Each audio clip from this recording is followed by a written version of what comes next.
10 நாட்களுக்கு முன்பு நம்முடைய முதலமைச்சர் கழக தலைவர் அவர்கள் என்னை அழைத்து, பொதுவாக தலைவர் அவர்கள் என்னை அழைத்து என்ன சொன்னாலும் நான் எதிர்த்து ஒரு கேள்வி கூட கேட்க மாட்டேன், எதுவுமே பேச மாட்டேன். நீங்கள் என்ன சொன்னாலும் சரி அப்படின்ட்டு போயிடுவேன்.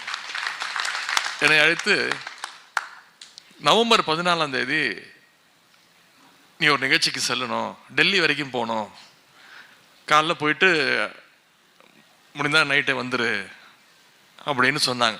நான் சொன்னேன் முடியாது. ஏன்னா அது காரணம் தெரியாது, எனக்கு தெரியும்.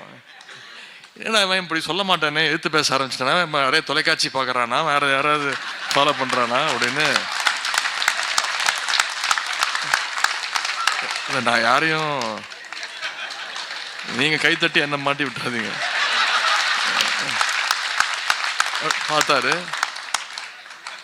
முடியாது அப்படின்னு. என்ன முடியாது, என்ன வேற ஏதாவது நிகழ்ச்சி ஏதாவது கொடுத்துருக்கியா? ஆமாம் கொடுத்துருக்குறேன். டெல்லி போகணுன்னு சொல்கிறேன், அதை விட என்ன முக்கியமான நிகழ்ச்சி? நான் காரைக்குடி போகணுன்னு சொல்கிறேன், நீங்கள் என்ன புரியாமல் பேசுகிறீங்க? காரைக்குடி புரியா எதுக்கு அப்படின்னாங்க. என்ன சொல்கிறீங்க? சுபவி என்ன தேதி வாங்கியிருக்காங்க.